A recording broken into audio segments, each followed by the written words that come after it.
Hey dear student, welcome back to our YouTube channel Learners Square। तो चलिए शुरू करते हैं आज का अपना टॉपिक। और शुरू करते हैं ये topic orthogonal complement of a set. किसी सेट का ऑर्थोगोनल कॉम्प्लीमेंट क्या होता है? तो मान लेते हैं कि V F be an inner product space. The orthogonal complement of a non empty subset S is denoted by S. इसको परपेंडिकुलर बोल देते हैं ना, S perpendicular, and is defined by S perpendicular equals to alpha belongs to V such that alpha beta का inner product क्या होना चाहिए? Zero होना चाहिए for every beta belongs to S. That is S perpendicular is the set of all those vector of V which are orthogonal to every vector of S। ठीक है, यानी कि ऑर्थोगोनल कॉम्प्लीमेंट, किसी सेट के orthogonal complement का मतलब क्या हुआ कि वो V के उन सारे एलिमेंट्स का, उन सारे वेक्टर्स का सेट होगा जो S के हर एक वेक्टर पे क्या हो? ऑर्थोगोनल हो, है ना। मान लो, यानी कि अगर मान लो बीटा कोई एलिमेंट है S का, बीटा कोई एलिमेंट है S का और अल्फा कोई एलिमेंट है V का, इन दोनों का इनर प्रोडक्ट निकालेंगे तो क्या आएगा? जीरो आएगा। तो इसे कहा जाएगा ये ऑर्थोगोनल कॉम्प्लीमेंट का सेट, ऑर्थोगोनल कॉम्प्लीमेंट का एलिमेंट है। ठीक है, तो S कोई क्या होगा? S कोई सेट होगा और ये सेट, ये सबसेट होगा किसका? V का। अब कोई वेक्टर हम यहाँ कहाँ करें? S का लें, कोई वेक्टर हम कहाँ करें? V का लें, इन दोनों का इनर प्रोडक्ट करें और ये अगर जीरो के इक्वल आ जाता है तो V के ऐसे ही सारे वेक्टर्स का एलिमेंट सेट जो रहेगा वो ऑर्थोगोनल कॉम्प्लीमेंट कहलाएगा सेट S का। ओके, तो ये डेफिनेशन पढ़ने के बाद इसी पर बेस्ड थ्योरम कर लेते हैं और ये थ्योरम का स्टेटमेंट है कि let S be any subset of an inner product space V over F, then S perpendicular is subset of V। अब देखो, सब स्पेस ऑफ V, सब स्पेस प्रूफ करना रहता है तो फिर से हम थोड़ा याद करें तो आपको याद आएगा कि सब स्पेस प्रूफ करने के लिए हम प्रूफ करते हैं A alpha plus B beta belong कर जाए जिस सेट को हम सब स्पेस प्रूफ करना चाहते हैं। जैसे यहाँ पे हम प्रूफ करना चाहते हैं एस परपेंडिकुलर को, तो हम ये बताएंगे ए अल्फा प्लस बी बीटा कहाँ बिलोंग करता है? एस परपेंडिकुलर में बिलोंग करता है। तो आ जाते हैं प्रूफ पे और देखते हैं कैसे होगा प्रूफ। तो मान लेते हैं कि एस कोई नॉन एम्प्टी सबसेट है किसी inner product space V over F का। तो ऑर्थोगोनल कॉम्प्लीमेंट क्या होगा? मान लेते हैं एस परपेंडिकुलर इसका ऑर्थोगोनल कॉम्प्लीमेंट है, तो ऑर्थोगोनल कॉम्प्लीमेंट की डेफिनेशन से क्या होगा? उन सारे अल्फा वी के उन सारे वेक्टर्स का कलेक्शन जो बीटा के साथ में इनर प्रोडक्ट जिसका होता है जीरो, जहाँ पे बीटा कहाँ बिलोंग करता है? एस में बिलोंग करता है। अब देखो यहाँ पे हमें ये पता है कि कम से कम जीरो वेक्टर ऐसा होता है ना। वी में जीरो वेक्टर एक ऐसा है जिसका बीटा के साथ इनर प्रोडक्ट क्या होगा? जीरो होगा ही होगा। यानी कि एटलीस्ट जीरो तो एस परपेंडिकुलर में बिलोंग करेगा, कम से कम जीरो वेक्टर तो एस परपेंडिकुलर में बिलोंग करेगा। इसका मतलब ये होता है कि एस परपेंडिकुलर जो होता है, एस परपेंडिकुलर जो होता है वो क्या होगा? नॉन एम्प्टी होगा, है ना। कम से कम एक एलिमेंट तो है ही सही। अब क्या करते हैं? अब ए बी वही स्केलर्स मान लेते हैं क्योंकि ए अल्फा प्लस बी बीटा बताना रहता है अपन को, तो ए बी मान लेते हैं, फील्ड में बिलोंग करता है। गामा और डेल्टा ये बिलोंग करता कहाँ पे? एस परपेंडिकुलर में। ठीक है, अब अगर ये एस परपेंडिकुलर में बिलोंग करता है तो बीटा के साथ इनर प्रोडक्ट क्या होगा? जीरो होगा। हम कोई सा भी बीटा ले लिया इसका। ऐसे ही डेल भी इस परपेंडिकुलर में है तो इसका मतलब डेल का बीटा के साथ इनर प्रोडक्ट निकालेंगे तो ये जीरो आएगा। हम कोई सा भी बीटा ले लें इसका। अब हम शुरुआत देखो, एस परपेंडिकुलर में एलिमेंट कब बिलोंग करेगा?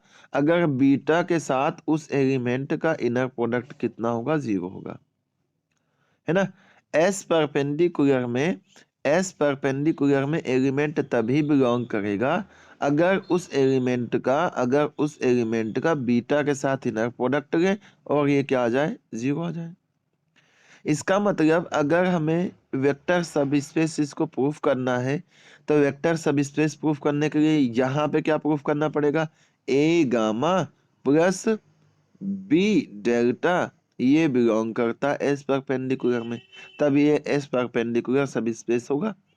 तो अगर हमें ये बताना है कि ये कहाँ बिलोंग करेगा, एस परपेंडिकुलर में, तो हमें ये प्रूफ करना पड़ेगा कि ए गामा प्लस में बी डेल्टा इसका इनर प्रोडक्ट अगर हम निकालें तो कितने के इक्वल आना चाहिए, 0 के इक्वल आना चाहिए। अगर ये 0 आ जाएगा, बीटा के साथ इनर प्रोडक्ट 0 आ जाता है, तो ये कहाँ बिलोंग करेगा, एस परपेंडिकुलर में बिलोंग करेगा। अब देखो अगर यहाँ से इनर प्रोडक्ट अपन निकालते हैं, मान लो यहाँ पे 0 नहीं मानते हैं हम और सोचते हैं कि चलो इनर प्रोडक्ट इसका निकाल ही लेते हैं, तो इनर प्रोडक्ट निकालेंगे तो क्या होगा, ए ए गामा का इनर प्रोडक्ट किसके साथ, बीटा के साथ, प्लस में बी डेल्टा का इनर प्रोडक्ट किसके साथ में, बीटा के साथ में। देखो स्केलर बाहर आ जाएगा तो ए बाहर, गामा का इनर प्रोडक्ट बीटा के साथ में, यहाँ से बी बाहर, डेल्टा का इनर प्रोडक्ट किसके साथ में, बीटा के साथ में। अब गामा और डेल्टा कहाँ बिलोंग करते हैं, एस परपेंडिकुलर में। इसका मतलब ये हो जाएगा इसका इनर प्रोडक्ट 0 प्लस इसका इनर प्रोडक्ट भी क्या हो जाएगा, 0 हो जाएगा। इसका मतलब हमें कुल मिला करके क्या मिल जाएगा, 0 मिल जाएगा, है ना। इसका मतलब हमने ए गामा प्लस बी डेल्टा का इनर प्रोडक्ट बीटा के साथ मिल गया, तो हमें इनर प्रोडक्ट की वैल्यू कितनी मिल गई, 0 मिल गई। इसका मतलब ये क्या हो जाएगा, ए गामा प्लस बी डेल्टा कहाँ बिलोंग कर जाएगा, एस परपेंडिकुलर में बिलोंग कर जाएगा। ओके, अब अगर ये एस परपेंडिकुलर में बिलोंग कर जाता है, अगर ये एस परपेंडिकुलर में बिलोंग कर जाता है तो इसका मतलब क्या होगा कि हमने ए बी फील्ड का माना था, गामा और डेल्टा एस परपेंडिकुलर का माना था, और हमने ये प्रूफ कर दिया ए गामा प्लस बी डेल्टा कहाँ बिलोंग करता है, एस परपेंडिकुलर में। और यही कंडीशन तो होती सब स्पेस बताने के लिए, तो इसका मतलब एस परपेंडिकुलर एस का क्या हो जाएगा, सब स्पेस हो जाएगा। नेक्स्ट डेफिनेशन पे आ जाते हैं और ये है orthogonal complement of an orthogonal complement. यानी कि अभी हमने ऑर्थोगोनल कॉम्प्लीमेंट पढ़ा किसी सेट का, अब उस ऑर्थोगोनल कॉम्प्लीमेंट का भी क्या पढ़ गए, कॉम्प्लीमेंट, ऑर्थोगोनल कॉम्प्लीमेंट। तो वो यही कह जाएगा orthogonal complement of an orthogonal complement. और ये डेफिनेशन कुछ ऐसी है, सेम वैसी ही रहेगी, बस सेट्स चेंज हो जाएंगे। मान लेते हैं एस कोई नॉन एम्प्टी क्या है, सबसेट है किसी inner product space V over F. ठीक है, देन हमने ये पढ़ा है S perpendicular is subset of V. अब सब स्पेस है, सबसेट तो रहेगा ही सही। अब क्या करते हैं, the orthogonal complement of S perpendicular, the orthogonal complement of S perpendicular is denoted by S perpendicular का परपेंडिकुलर, यानी कि S double perpendicular, and is defined as and is defined as s dual perpendicular equals to, चाहे ऐसे लिखे अपन, हाँ, S पर dual perpendicular लिखे या एस परपेंडिकुलर का परपेंडिकुलर लिखे, ये क्या होगा, ये होगा v के उन सारे एलिमेंट्स का कलेक्शन जिनका बीटा के साथ इनर प्रोडक्ट क्या हो रहा है, 0 हो रहा है, जहां पे बीटा कहाँ बिलोंग करता है, एस परपेंडिकुलर में बिलोंग करता है। ठीक है, इसका मतलब ये हो गया कि अगर हमारे पास कोई सेट है ना, मतलब वी वेक्टर स्पेस है, उसका कोई सबसेट है। ओके, अपने पास वी कोई वेक्टर स्पेस है, इसका कोई सबसेट है कौन, एस। अब एस के एलिमेंट पे वी के जितने एलिमेंट हैं, मतलब वी के एलिमेंट का सेट जो एस के एलिमेंट के साथ क्या करते हैं, इनर प्रोडक्ट 0 बनाते हैं, उनके सेट को अपन एस परपेंडिकुलर बोलते हैं। यानी कि इसमें सेट कहाँ के, एस परपेंडिकुलर में एलिमेंट कहाँ के हैं, वी के हैं। ओके, अब इसके एलिमेंट ले लो, ठीक है, फिर से वी के एलिमेंट ले लो, उनके साथ इनर प्रोडक्ट निकालो, यानी कि एस परपेंडिकुलर का कोई एलिमेंट मान लो बीटा और वी का एलिमेंट मान लो अल्फा, इन दोनों का इनर प्रोडक्ट निकालो और ये जीरो क्या है, जीरो के इक्वल आए, तो इन सारे अल्फाज का जो सेट रहेगा इन्हें क्या कहा जाएगा, इन्हें कहा जाएगा एस डुअल परपेंडिकुलर। यानी कि अगर एस के एलिमेंट को लेकर के इनर प्रोडक्ट जीरो हो रहा है तो एस परपेंडिकुलर यानी कि एस का कॉम्प्लीमेंट आएगा, और अगर एस परपेंडिकुलर के एलिमेंट को लेके क्या होगा, इनर प्रोडक्ट जीरो बन रहा है, तो क्या बनेगा, एस डुअल परपेंडिकुलर बनेगा, यानी कि orthogonal orthogonal complement of orthogonal complement. ठीक है, तो ये मतलब होता है, तो इसको कुछ इस तरीके से डिफाइन किया गया है यहाँ पे, कैसे कि एस डुअल परपेंडिकुलर जो रहेगा वो क्या रहेगा, एस परपेंडिकुलर के एलिमेंट बीटा को मान लो, एस का एलिमेंट अल्फा मान लो, इन दोनों का इनर प्रोडक्ट अगर जीरो हो जाता है तो ऐसे अल्फा के सेट को क्या कहा जाएगा, इनर कहा जाएगा complement, orthogonal complement of complement. अब देखो, अगर कोई एलिमेंट अल्फा ये एस में बिलोंग करता है, ठीक है, और अल्फा बीटा अगर क्या हो जाता है, जीरो हो जाता है। देखिए, अगर कोई एलिमेंट अल्फा एस में बिलोंग करता है और किसी बीटा के लिए जो एस परपेंडिकुलर में बिलोंग करता है उसके साथ में अगर इनर प्रोडक्ट निकालते हैं तो इसकी वैल्यू क्या आती है, जीरो आती है। तो इसका मतलब क्या होगा, अल्फा डुअल परपेंडिकुलर में होगा। अब ऐसा कैसे हुआ, डेफिनेशन में देखो, एस क्या है, एस सबसेट है किसका, वी का। अगर अल्फा एस में बिलोंग करता है इसका मतलब क्या होगा, अल्फा वी में बिलोंग करेगा, है ना। अल्फा एस में बिलोंग करता है इसका मतलब क्या रहेगा, अल्फा कहाँ बिलोंग करता है, वी में बिलोंग करता है। अब अगर अल्फा वी में बिलोंग करता है, अल्फा बीटा का इनर प्रोडक्ट जीरो के इक्वल होता है for every beta belongs to S perpendicular, तो ये अल्फा कहाँ का होता है, एस डुअल परपेंडिकुलर का होता है ना। ऐसा ही अगर अल्फा एस में बिलोंग करता है इसका मतलब क्या होगा, अल्फा वी में बिलोंग करता है। अल्फा बीटा का इनर प्रोडक्ट जीरो है for every beta belongs to S dual perpendicular, तो ये अल्फा कहाँ का होता है, एस डुअल परपेंडिकुलर का होता है। इसका मतलब ये है कि अगर अल्फा एस में बिलोंग करता है तो अल्फा डुअल परपेंडिकुलर में भी बिलोंग करता है। इसका मतलब एस जो होगा ये सबसेट हो जाएगा एस के डुअल परपेंडिकुलर का। बस इतना सा कॉन्सेप्ट है, ये याद रखना है, आगे ये एक थ्योरम में यूज होगा इसलिए। ओके, आगे चलते हैं और पढ़ते हैं प्रोजेक्शन थ्योरम। क्या है, प्रोजेक्शन थ्योरम। और ये जो प्रोजेक्शन थ्योरम है ये एग्जाम पॉइंट ऑफ व्यू से इम्पोर्टेंट है, ठीक है। और इसका स्टेटमेंट है कि अगर W कोई सब स्पेस है किसी finite dimensional inner product space का, तो ये जो V होगा ये क्या होगा, W और W परपेंडिकुलर का क्या होगा, डायरेक्ट सम होगा, और W के डुअल परपेंडिकुलर की वैल्यू क्या होगी, W के इक्वल हो जाएगी। देखो, डायरेक्ट सम प्रूफ करना है, इसका मतलब क्या होगा, इसका मतलब ये होगा कि V के किसी एलिमेंट को हम क्या लिख पाते हैं, W और W कॉम्प्लीमेंट यानी कि W परपेंडिकुलर के प्लस के इक्वल लिख पाते हैं, और ये रिप्रेजेंटेशन क्या है, यूनिक है। और W डुअल परपेंडिकुलर को W के इक्वल बताना है, तो एक कॉन्सेप्ट तो यहाँ से अपन ने पहले ये प्रूफ करके ही रखा है कि S क्या होता है, डुअल सबसेट होता है किसका, S डुअल परपेंडिकुलर का।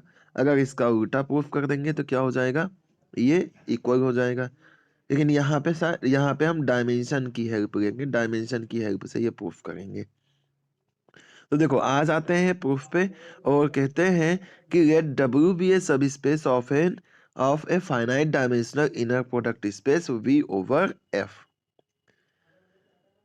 फिर हमने पढ़ा है कौन सी थ्योरम में, ग्राहम स्मिथ ऑर्थोगोनलाइजेशन प्रोसेस में सीखा है कि जितने भी finite dimensional inner product space होते हैं इनके पास क्या होता है, एक ऑर्थोगोनल बेसिस होता है। जितने भी फाइनाइट डायमेंशनल वेक्टर स्पेस होते हैं उनके पास क्या होता है, एक ऑर्थोगोनल बेसिस होता है। ऐसा हमने कहाँ सीखा है, ऐसा हमने सीखा है ग्राहम स्मिथ ऑर्थोगोनलाइजेशन प्रोसेस में। क्या कहता है, every finite dimensional inner product space has an orthonormal basis. तो इस थ्योरम का यूज कहाँ कर लेते हैं हम, प्रोजेक्शन थ्योरम में कर लेते हैं। और प्रोजेक्शन थ्योरम में जब इसका यूज करते हैं तो हमने क्या माना है, हमने W को सब स्पेस माना है किसी फाइनाइट डायमेंशनल वेक्टर स्पेस का। और फिर इस थ्योरम का स्टेटमेंट क्या कहता है, every finite dimensional inner product space has an orthonormal basis. और अगर ऐसा है तो मान लेते हैं if dimension of W equals to m, है ना, then there exist an orthonormal basis. अगर W का डायमेंशन m है तो इसके पास एक ऑर्थोनॉर्मल बेसिस होगा, जो कि हम मान लेते हैं क्या है, s equals to alpha 1 alpha 2 and so on alpha m, ऐसा मान लेते हैं। ये s क्या है, W का बेसिस है। ठीक है, अब अगर एस डब्ल्यू का बेसिस है तो कोई एलिमेंट v का मान लेते हैं हम बीटा। ठीक है, और इस बीटा को हम डिफाइन करते हैं कैसा, इस बीटा को डिफाइन करते हैं gamma minus gamma equals to beta minus summation I equals to 1 to m beta alpha I और अल्फा आई, ऐसा हम डिफाइन कर देते हैं। ठीक है, ये पॉइंट अब आपको ध्यान रखना है कि हमें क्या करना है, गामा को इस तरीके से डिफाइन, गामा को क्या करना है, इस तरीके से डिफाइन करना है। कैसे, beta equals to summation I equals to 1 to m beta alpha I का इनर प्रोडक्ट और अल्फा आई। यहां से हम इस क्वांटिटी को इधर भेज देते हैं तो क्या आ जाएगा, बीटा इक्वल्स टू कितना, summation I equals to 1 to m beta alpha I plus में गामा। इसे मान लेते हैं ये इक्वेशन नंबर 1 है। ठीक है, और हमने ये पढ़ा है एक थ्योरम में, है ना, अभी लास्ट लेक्चर में ही करी थी थ्योरम, जिसमें हमने पढ़ा था इस तरीके से अगर गामा को हम डिफाइन करते हैं तो ये सभी अल्फा पे क्या रहता है, ऑर्थोगोनल होता है। यानी कि हर एक अल्फा के साथ इनर प्रोडक्ट निकालते हैं तो वैल्यू कितनी आती है, 0 आती है। ठीक है, तो उसके हिसाब से क्या होगा, कहेंगे since gamma is orthogonal to every alpha 1 alpha 2 alpha m। ठीक है, अगर यहाँ से हम सॉल्व भी करेंगे थे ना तो इनर प्रोडक्ट वो 0 ही आएगा क्योंकि ऑर्थोगोनल है। ठीक है, तो अगर हम यहाँ से इनर प्रोडक्ट निकाल रहे हैं किसके साथ में, गामा का अल्फा 1 अल्फा 2 अल्फा m से, तो ऐसा हमने कहाँ पढ़ा है, W परपेंडिकुलर में। तो इसका मतलब अगर W क्या है, अल्फा 1 अल्फा 2 अल्फा m हर एक वेक्टर पे परपेंडिकुलर है, सॉरी हर एक वेक्टर के साथ में ऑर्थोगोनल है, तो इसका मतलब ये गामा कहाँ बिलोंग कर जाएगा, W परपेंडिकुलर में बिलोंग कर जाएगा। अब अगर ये W परपेंडिकुलर में बिलोंग कर जाता है तो इसको यहीं पे अपन अभी छोड़ देते हैं, करेंगे आगे बात।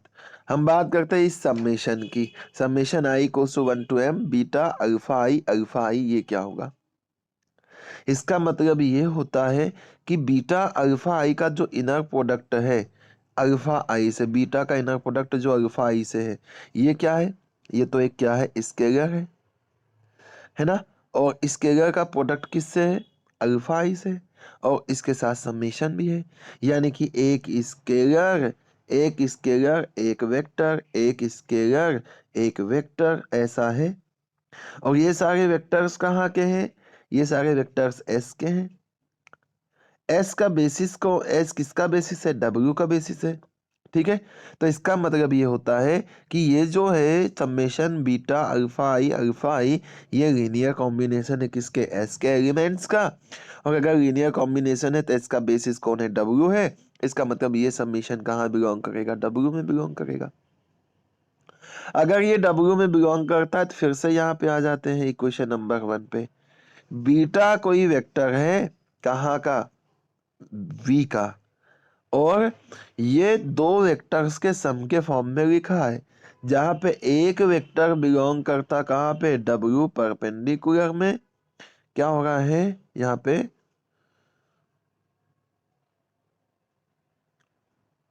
बीटा वी का कोई वेक्टर है। अब इसको हम लिख पा रहे हैं एक एलिमेंट कहाँ का, एक एलिमेंट W का और एक एलिमेंट W के परपेंडिकुलर का। इसका मतलब V के एलिमेंट को W और W परपेंडिकुलर के एलिमेंट के सम के फॉर्म में एक्सप्रेस कर पा रहे हैं। इसका मतलब क्या होगा, V equals to W plus W perpendicular, ऐसा हम लिख सकते हैं। और अगर ऐसा लिख सकते हैं, समझ लो हमने ये बता दिया है कि ये लीनियर है, लीनियर सम है। अब हमें जब डायरेक्ट सम बताना रहता है, जैसे मैंने मान लो अल्फा इक्वल्स टू लिख दिया कितना, अल्फा 1 प्लस अल्फा 2, ये लीनियर सम हो गया। अगर हमें डायरेक्ट सम बताना रहता है तो क्या करते हैं, बताते ये रिप्रेजेंटेशन यूनिक है। और अगर ऐसा नहीं बता पाते कि ये W1 का एलिमेंट है, ये W2 का एलिमेंट है, इसको प्लस के फॉर्म में एक्सप्रेस कर दिया, तो ये लीनियर सम तो हो गया। लेकिन हमें डायरेक्ट सम बताना है तो इन दोनों को क्या बताना पड़ेगा अपन को कि ये रिप्रेजेंटेशन यूनिक है। और अगर रिप्रेजेंटेशन यूनिक नहीं बता पाते तो क्या बताते हैं हम बताते इन दोनों का जो इंटरसेक्शन है वो केवल जीरो वेक्टर के इक्वल है। तो सेकेंड थिंग ये क्या प्रूफ कर देंगे अपन यहाँ पे कि W और W परपेंडिकुलर का जो इंटरसेक्शन है वो केवल जीरो वेक्टर को कंटेन करता है, इसके अलावा एक भी एलिमेंट नहीं होता है। ठीक है, ये प्रूफ करने के लिए हम यहाँ पे मान लेते हैं कि अल्फा कहाँ बिलोंग करता है, इसके इंटरसेक्शन में बिलोंग करता है। अल्फा कोई वेक्टर है जो कि कहाँ बिलोंग करता है, W इंटरसेक्शन W परपेंडिकुलर में। अब अगर ये इंटरसेक्शन में बिलोंग करता है, इसका मतलब ये दोनों सेट में बिलोंग करेगा, अल्फा W में भी बिलोंग करेगा, अल्फा W परपेंडिकुलर में भी बिलोंग करेगा। अब अगर अल्फा W परपेंडिकुलर में बिलोंग करता है तो इसका मतलब परपेंडिकुलर में बिलोंग करने का मतलब क्या होता है, ऑर्थोगोनल होना चाहिए हर एक वेक्टर पे। तो इसका मतलब alpha is orthogonal to every vector of W। In particular अगर अल्फा अल्फा पे ही परपेंडिकुलर हो जाए, है ना, क्या कह रहा है, alpha is orthogonal to every vector of alpha, और यहाँ पे अल्फा कहाँ बिलोंग करता है, W में ही बिलोंग करता है। तो W का एक एलिमेंट अल्फा भी हुआ, इसका मतलब अल्फा का इनर प्रोडक्ट अल्फा से ही क्या है, जीरो है। अगर अल्फा का इनर प्रोडक्ट अल्फा से जीरो हो रहा है तो हमें कौन सा वेक्टर मिल रहा है, केवल और केवल ये तभी पॉसिबल हो सकता है जब अल्फा खुद जीरो हो, है ना। अल्फा का इनर प्रोडक्ट अल्फा से ही जीरो है, तो ये केवल और केवल तभी पॉसिबल हो सकता है जब अल्फा खुद क्या हो, जीरो हो। और अगर अल्फा खुद जीरो हो जाएगा तो हमने देखो यहाँ पे जो वेक्टर माना था इंटरसेक्शन में अल्फा माना था, और इस अल्फा की वैल्यू क्या आ गई, यहाँ से जीरो आ गई, यानी कि इसमें कॉमन कौन हो रहा है, केवल जीरो वेक्टर ही कॉमन हो रहा है। और अगर केवल जीरो वेक्टर ही कॉमन होगा तो लीनियर सम तो हमने बता दिया था, इनका इंटरसेक्शन जीरो बता दिया, तो इसका मतलब क्या हो जाएगा, ये डायरेक्ट सम हो जाएगा। ओके, सेकेंड पार्ट पे आ जाते हैं।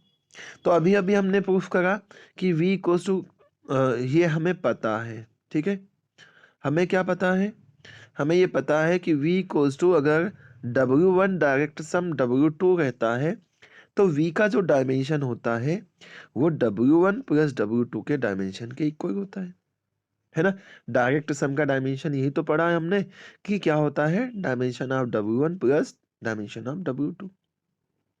और यहाँ पे अभी अभी हमने प्रूफ करा कि V जो है ये किसके इक्वल है, W plus W direct sum W perpendicular, ऐसा प्रूफ करा। तो इसी थ्योरम का, इसी स्टेटमेंट का यूज कर लेते हैं, तो हमारे पास V का डायमेंशन कितना आ जाएगा, V का डायमेंशन आ जाएगा dimension of W1 plus dimension of W perpendicular, एक इक्वेशन आ जाएगा। ठीक है, अब जैसे हमने ये प्रूफ करा कि V का dimension W plus W perpendicular है, ऐसे हम ये भी प्रूफ कर सकते हैं, क्या प्रूफ कर सकते हैं, हम ये प्रूफ कर सकते हैं कि V जो होगा W perpendicular plus W dual perpendicular के इक्वल होगा। और अगर ऐसा प्रूफ कर सकते हैं तो डायमेंशन ऑफ V कितना हो जाएगा, dimension of W perpendicular plus dimension of W dual perpendicular, ऐसा बोल सकते हैं। और अगर ऐसा बोल सकते हैं तो यहाँ से देखो, यहाँ पे हम बोल रहे हैं dimension of V equals to कितना है, dimension of W1, sorry, dimension of V क्या है, dimension of W plus dimension of W perpendicular. और यहाँ से बोल रहे हैं dimension of V equals to dimension of W perpendicular plus में dimension of W dual perpendicular. इसमें से इसको कर दो माइनस। अगर माइनस करेंगे देखो, डायमेंशन ऑफ वी से dimension of V cancel, dimension of W1 से डायमेंशन ऑफ W1 कैंसिल, कितना बचा, dimension of W minus dimension of dual perpendicular equals to 0, है ना। क्या बचा, dimension of W equals to, sorry equals to नहीं, minus dimension of W dual perpendicular equals to 0। इसका मतलब क्या होगा, dimension of W equals to कितना, dimension of W dual perpendicular. इसको यहीं पे रहने दो, फिलहाल ऐसे ही छोड़ दो। अब हमने जो डेफिनेशन पढ़ी है उसके अकॉर्डिंग क्या होता है, अगर कोई एलिमेंट अल्फा है, ये बिलोंग करता है W में, तो ये बिलोंग करेगा कहाँ पे, V में। और अगर इसका इनर प्रोडक्ट बीटा के साथ में 0 आता है, जब बीटा कहाँ बिलोंग कर रहा हो, W परपेंडिकुलर में। तो हम क्या कहते हैं, अल्फा कहाँ बिलोंग करता है, W, अल्फा कहाँ बिलोंग करता है, डुअल परपेंडिकुलर में, है ना। कॉम्प्लीमेंट का कॉम्प्लीमेंट अभी ये प्रूफ भी करा था अपन ने। अल्फा कहाँ का माना था हमने, W का माना था। अल्फा कहाँ का आ गया, W डुअल परपेंडिकुलर का आ गया। इसका मतलब W क्या है, सबसेट है किसका, W डुअल परपेंडिकुलर का। ध्यान से समझना, बिल्कुल ध्यान से। ये स्टेटमेंट ये बोल रहा है कि W सबसेट है W डुअल परपेंडिकुलर का। और इसके साथ ही ये स्टेटमेंट ये बोल रहा है कि W और W परपेंडिकुलर का डायमेंशन क्या है, सेम है। ये कहता है सबसेट है, ये कहता है डायमेंशन सेम है। सबसेट का मतलब W का हर एक एलिमेंट, W का हर एक एलिमेंट कहाँ है, W डुअल परपेंडिकुलर में है। और इसका मतलब है कि जितने एलिमेंट W में उतने ही है W डुअल परपेंडिकुलर में।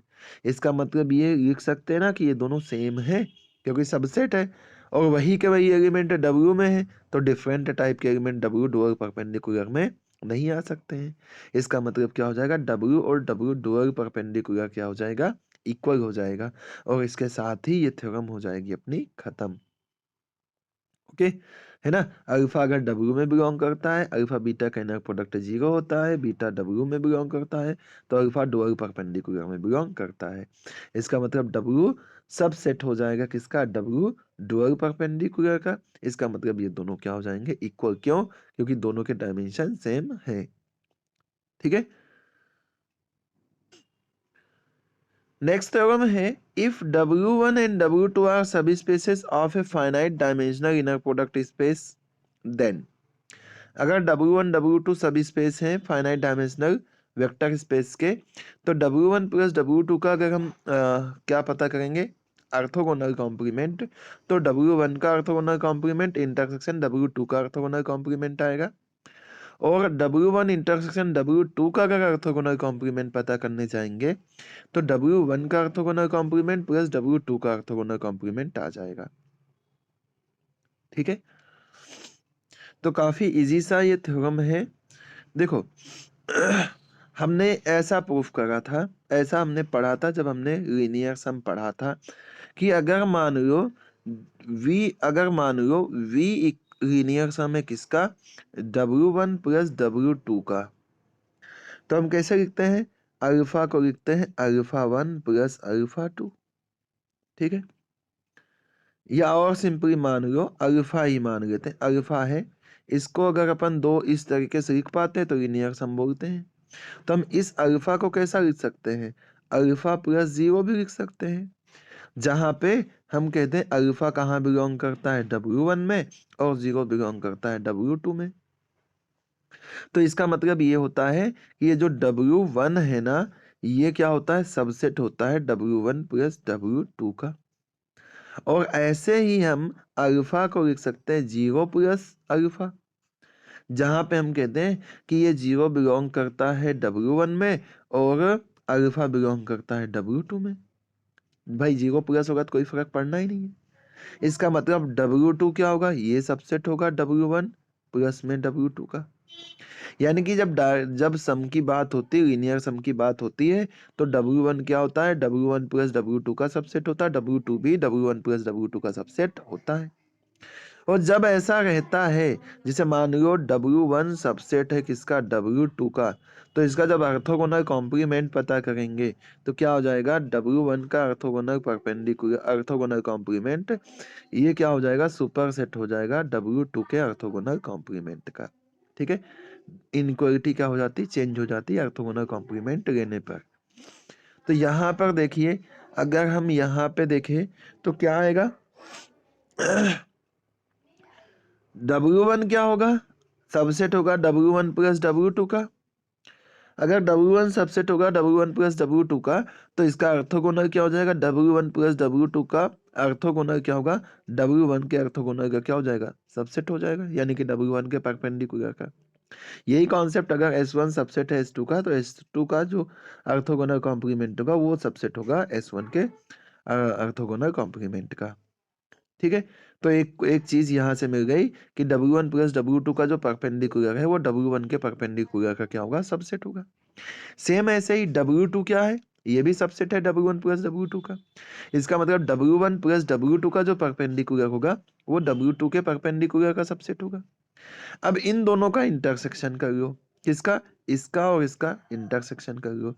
क्या लिखा हमने, हमने ये लिखा, क्या लिखा कि W1 प्लस W2 का ऑर्थोगोनल कॉम्प्लीमेंट क्या, ये सबसेट है किसका, W1 का और W1 के परपेंडिकुलर का। और W1 प्लस W2 का जो ऑर्थोगोनल कॉम्प्लीमेंट है ये सबसेट है किसका, W2 के परपेंडिकुलर का। ठीक है, इन दोनों का इंटरसेक्शन कर लो। इन दोनों का इंटरसेक्शन करोगे तो क्या आएगा बताओ, इन दोनों का इंटरसेक्शन अगर करेंगे तो क्या आ जाएगा, देखो लेफ्ट साइड में तो यही आ जाएगा, W1 प्लस में W2 का ऑर्थो परपेंडिकुलर का इंटरसेक्शन W1 प्लस W2 के परपेंडिकुलर। और इधर लेफ्ट राइट साइड में क्या आ जाएगा, सबसेट। ठीक है, कितना, W1 का परपेंडिकुलर इंटरसेक्शन W2 का परपेंडिकुलर। तो इधर देखो सेम सेम सेट है, इधर तो वही आ जाएगा, यानी कि W1 इंटरसेक्शन W2 का परपेंडिकुलर आ जाएगा। और ये सबसेट हो जाएगा कितना, W1 का परपेंडिकुलर इंटरसेक्शन W2 का परपेंडिकुलर। ऐसा आ जाएगा आपके पास। ठीक है, तो एक इनइक्वालिटी तो हमारे पास ऐसी आ गई, कौन सी, कि अगर हम W1 प्लस W2 का ऑर्थोगोनल कॉम्प्लीमेंट लेंगे, W1 प्लस W2 का ऑर्थोगोनल कॉम्प्लीमेंट लेंगे, तो ये क्या होगा, सबसेट होगा W1 इंटरसेक्शन W2 का ऑर्थोगोनल कॉम्प्लीमेंट।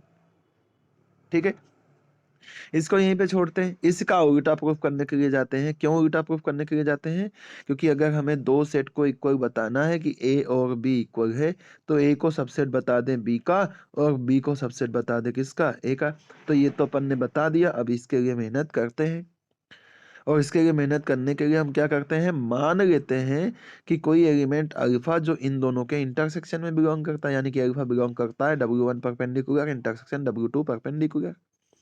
अगर इंटरसेक्शन में बिलोंग करेगा, दोनों में अलग अलग से भी बिलोंग करेगा, यानी कि अल्फा बिलोंग करेगा W1 के परपेंडिकुलर में और अल्फा बिलोंग करेगा W2 के परपेंडिकुलर में। इसका मतलब क्या होगा, alpha is orthogonal to every vector of W1 and W2, क्योंकि दोनों के परपेंडिकुलर में बिलोंग कर रहा है ना। अब इसका मतलब ये हुआ कि अगर हम alpha equals to gamma equals to मान लें कि ये गामा जो है W1 और W2 के प्लस में बिलोंग करता है, अगर गामा W1 और W2 के प्लस में बिलोंग करता है, तो इसका मतलब ये हो जाएगा कि गामा को हम कैसा लिख सकते हैं, गामा 1 प्लस गामा 2 लिख सकते हैं। और अगर ऐसा लिख सकते हैं तो अल्फा और गामा का इनर प्रोडक्ट कर लो। अल्फा की वैल्यू तो अल्फा है, गामा की वैल्यू क्या हो जाएगी, गामा 1 प्लस गामा 2। और इसका प्रोडक्ट करेंगे तो अल्फा का इनर प्रोडक्ट गामा 1 से और अल्फा का इनर प्रोडक्ट गामा 2 से। और यहाँ से इस वाली कंडीशन से क्या निकलता है, alpha is orthogonal to every vector of W1, और इस वाली कंडीशन से alpha is orthogonal to every vector of W2, और हमने गामा को W1 प्लस W2 लिखा है, मतलब गामा बिलोंग करता है W1 प्लस W2 में। इसका मतलब गामा 1 बिलोंग करेगा W1 में, गामा 2 बिलोंग करेगा W2 में, और अल्फा क्या है, इससे ऑर्थोगोनल है। ऑर्थोगोनल है तो इसके साथ इनर प्रोडक्ट 0, इसके साथ इनर प्रोडक्ट 0, यानी कि अल्फा गामा का इनर प्रोडक्ट क्या मिल जाएगा, 0 मिल जाएगा। यानी कि alpha is orthogonal to gamma. अगर इसमें बिलोंग करता है तो इसका मतलब अल्फा बिलोंग करेगा W1 प्लस W2 के ऑर्थोगोनल में, यानी कि W1 प्लस W2 के परपेंडिकुलर में। अब अल्फा हमने माना कहाँ था, अल्फा देखो कहाँ का माना था, अल्फा हमने माना था इन दोनों के ऑर्थोगोनल के इंटरसेक्शन में, ऑर्थोगोनल कॉम्प्लीमेंट के इंटरसेक्शन में। और हमने हमने ये बता दिया कि अल्फा बिलोंग करता है इन दोनों के प्लस के परपेंडिकुलर में। इसका मतलब ये होगा कि इन दोनों का जो इंटरसेक्शन है ऑर्थोगोनल कॉम्प्लीमेंट का, वो सबसेट हो जाएगा इनके प्लस के ऑर्थोगोनल कॉम्प्लीमेंट में। इसका उल्टा हमने पहले ही प्रूफ कर दिया है, तो इसका मतलब क्या हो जाएगा, ये दोनों सेट आपस में क्या हो जाएंगे, इक्वल हो जाएंगे। ठीक है, और अगर ये इक्वल हो गए तो हम इसके आगे चलते हैं। इसमें बस ये इतना सा काम करते हैं, W को रिप्लेस कर देते हैं W परपेंडिकुलर से, और W2 को रिप्लेस कर देते हैं W परपेंडिकुलर से। तो क्या आ जाएगा, इसी इसी स्टेटमेंट में है ना, क्या है अपने पास, ये स्टेटमेंट है कि अगर हम W1 प्लस W2 का ऑर्थोगोनल कॉम्प्लीमेंट लेते हैं तो ये इक्वल आता है W1 का orthogonal complement plus intersection, intersection कितना, इंटरसेक्शन W2 का ऑर्थोगोनल कॉम्प्लीमेंट, यही है ना।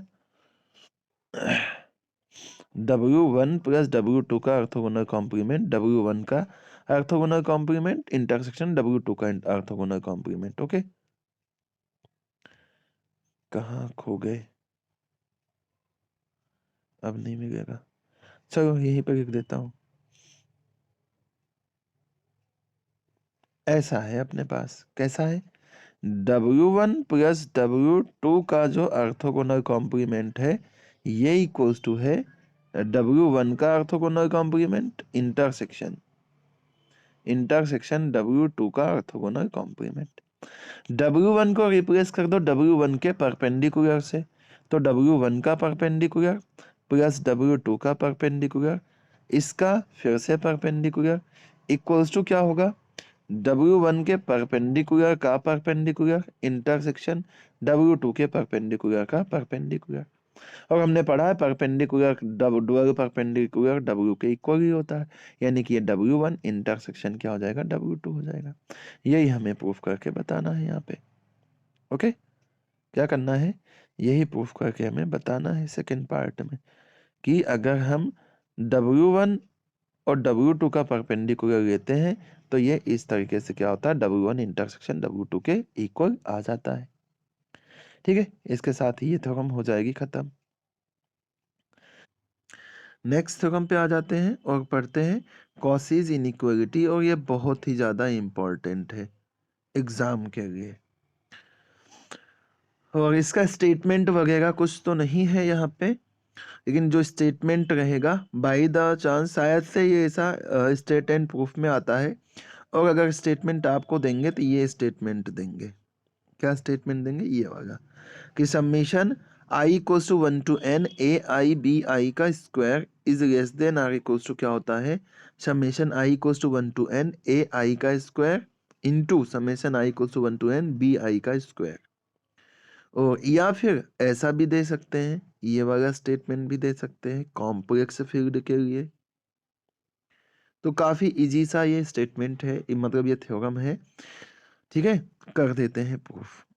मान लेते हैं कि V कोई इनर प्रोडक्ट स्पेस है, क्या मान लेते हैं कि V कॉम्प्लेक्स फील्ड पर कोई इनर प्रोडक्ट स्पेस है।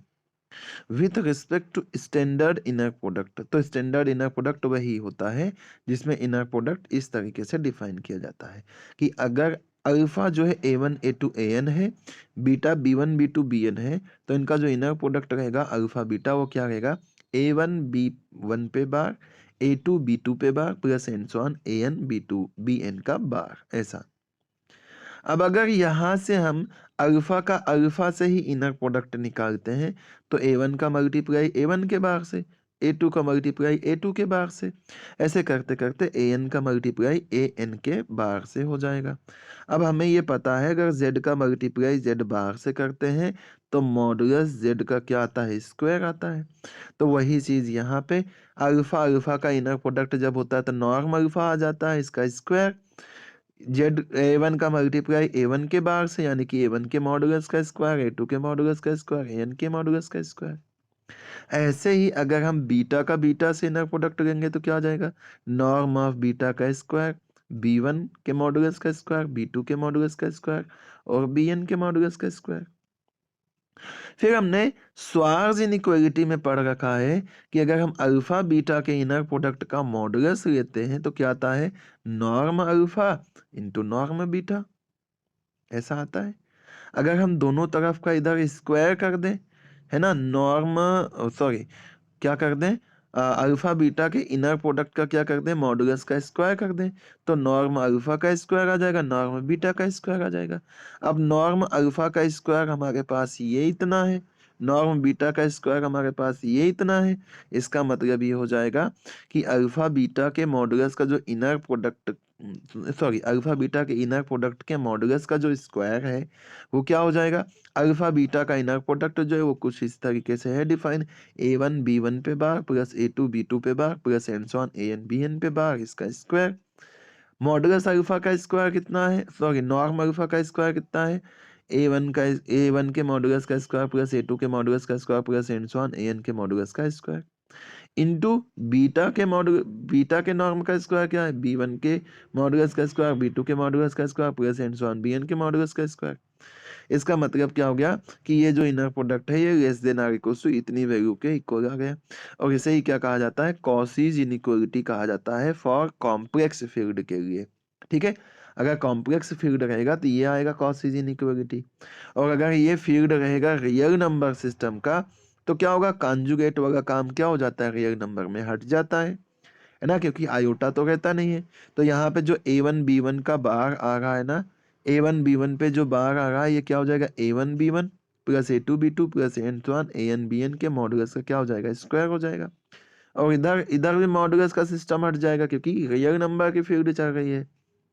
तो क्या आ जाएगा, A1 का स्क्वायर प्लस A2 का स्क्वायर प्लस AN का स्क्वायर इंटू B1 का स्क्वायर प्लस B2 का स्क्वायर और प्लस BN का स्क्वायर, ऐसा हो जाएगा। इसे ही अगर अपन समेशन के फॉर्म में लिखते हैं तो क्या आ जाएगा, summation I equals to 1 to N AI BI के मॉडुलस का square is less than or equals to summation I equals to 1 to N AI का square into summation I equals to 1 to N BI का square. और इसे कहा जाता है Cauchy's inequality on या of on the field of real number. Next एक question है अपने पास जिसमें ये कह रहा है कि अगर alpha beta orthogonal unit vector है।